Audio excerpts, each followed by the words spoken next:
Hi friends, I am Zalla Otten. I am a massage therapist, an intuitive healer, and a wife, mother, entrepreneur, all things in Houston, Texas. And I'm also a bariatric baddie. I'm coming up on a year since I had the duodenal switch surgery at Mexico Bariatric Center. I'm excited to share with you updates about my physical body, my emotional, spiritual, social life, and all of the changes that have come since having bariatric surgery. I started my journey a year ago at 267 pounds. I'm 5'4", and I will tell you, I've always been someone who loves my body. I've loved my body through thick and thin. Even when I didn't like my body, even when I wanted my body to be something other than what it was, I always loved it and respected it and cared for it. I'm a huge proponent of self-care, and so we can care for and love our bodies at every size, and I always have. Throughout my journey, I have lost 105 pounds now, so I am currently at 62. I have to do the math. Every time I go to plug it in, I'm like 200. Wait, no. So it's still very strange. And I'm at a weight where I was before I had my kids. So I was 24, I think, when I got pregnant, 25 when I had my daughter, my oldest child, and she is 11 now. So it is a little crazy. I'm 37. So being at a weight where I was around the time that I was 21 to 25 has really invigorated me. In some ways, I want to act 21 to 25. I have the energy. I want to go out dancing all night, and I am enjoying being at the gym so much more. I was always someone who liked to walk and do yoga classes. And one day I was walking and I just felt like I want to run, and I ran to the end of the block, and then I just kept running. And turns out I love running, and I'm a runner now. Run still, but I actually really enjoy it. I'm at the gym doing dance classes and weightlifting classes. I really prefer classes. They're very motivating for me. But I'm finding that I actually prefer my yoga practice to be more solo, because I how my body needs to move, and I'm enjoying that. I'm also a yoga instructor, so having that background knowledge really helps me to my own routines in yoga. I'm a body worker, and so having this newfound energy has really propelled my work and my ability to do my work. But I also am noticing this huge shift in my comfort being on camera, being seen, even in the world being seen. I felt like before my surgery, I honestly just kind of preferred, I would have preferred to be a virtual reality. I didn't really want to be seen. I didn't want people to notice if I was gaining or losing weight, or really just be noticed at all. And now I'm like, look at me! I'm taking more selfies than I ever have in my life. I spend more time in the mirror than I have, and I really enjoy it. I'm basking in this feeling, because it was something that I dreamed about for a long time, and it was the freedom that I feel in my body and the joy that I feel in my body was the driving force behind deciding to have surgery. I knew that there were a lot of prevention from various diseases. Obesity has a lot of diseases just naturally attached to it. Diabetes, cancer, etc. And so yes, I wanted to prevent those, but that really wasn't my driving factor. I wanted to feel free in my body, and I do. And I wanted to look and feel comfortable in my clothes and enjoy the process of finding and wearing clothes. And I've got to say, that's actually been one of the most fun parts.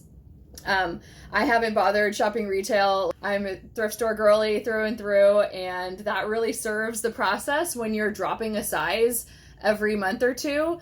It can be overwhelming to shop, period, but it can be impossible financially if you're buying retail. So we love a thrift store, and I honestly don't think I'll ever go back, because it's so fun to have a new wardrobe every couple months. What else? Socially, the energy level affects everything. It affects your ability to work out. It affects your ability to enjoy your time with friends and family. It affects your sleep. and vice versa. Your sleep affects your energy, and I am getting better sleep for sure than I did before I had surgery.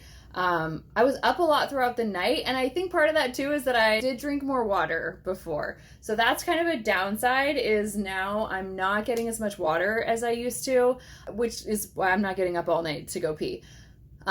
So I have to be very intentional about, I literally have alarms on my phone for drinking water. I have to take, because I had the duodenal switch, which is absorptive and restrictive, so I can eat less, and what less of what I do eat is absorbed. So that means I need a lot of calcium, so I take 5 calcium chews a day, and I have to spread them out. They're like candy chews. And then I take a Bariatric multivitamin, which has iron, at night, and some things that you can't take close to each other, so you have to schedule them out. And then I use a biotin patch for my hair, skin, and nails. And thankfully, I didn't lose a lot of hair. A lot of people lose a lot of hair. I did kind of at first, and it freaked me out, but it never was really visibly noticeable. It was just like on the shower wall. And that seems to have bounced back pretty well, because I'm doing great with getting my protein. The only other supplement that I take is liquid that I take for, it's glucosamine chondroitin with MSM. Anyhow, the protein is obviously the most important factor, and I know people have different experiences with feeling like the bariatric diet is sustainable or difficult. I personally have found it to be the easiest diet on the planet. And the journey as a whole, food-wise, has been incredible.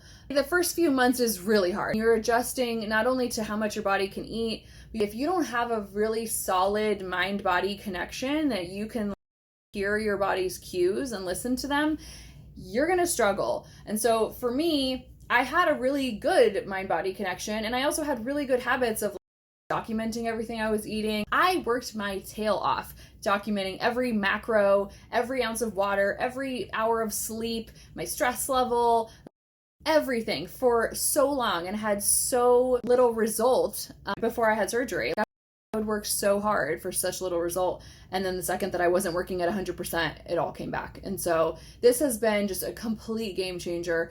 I feel like the bariatric diet is essentially keto. It's pretty similar. You're really focusing on high protein.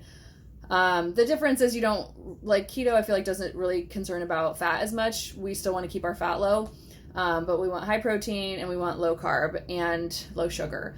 And so that's probably the hardest part out and about in public, is keeping your sugar low, but there are lots and lots of options nowadays. I'll definitely talk about some of the foods that are my go-tos and that are easy in other videos, but I have found it honestly very easy to get 80 to 100 grams of protein a day.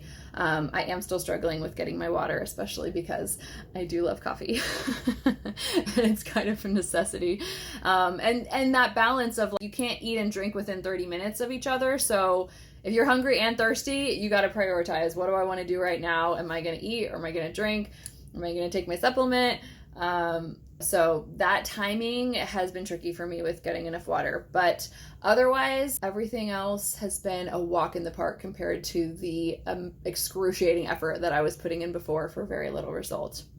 So I'll post plenty of pictures and videos of before and during the process, but today I am 62. I'm 5'4", and I'm wearing a size 10 these days. Different stores, different lines have different sizes. I'm usually wearing about a medium shirt or dress, and my shoe size went down half a size. So, which is great because now I can share shoes with my daughter. She's 11, but we both wear 7.5 now. So that was an interesting surprise. Your feet getting smaller was crazy. What else has really changed? So I'll talk about this more in other videos, but I would say as easy as the diet is and as fun as the shopping is, body dysmorphia is real. And sometimes you notice it in pictures when you see something and you're like, that's not what I look like. It can be pleasant, but it can also be really jarring.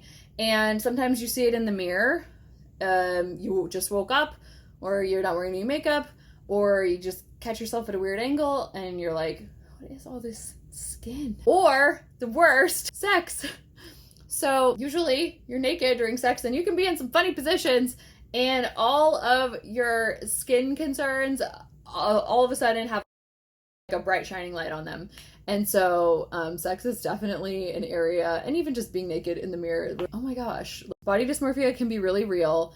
And I say this all the time, the better that I look in clothes, the worse I feel like I look outside of clothes. Having skin removal surgery is definitely something a lot of bariatric patients consider, and something I will. So definitely more to come. I just wanted to give you a brief 1-year update of where I am and introduce you to myself and prepare you for lots more content to come.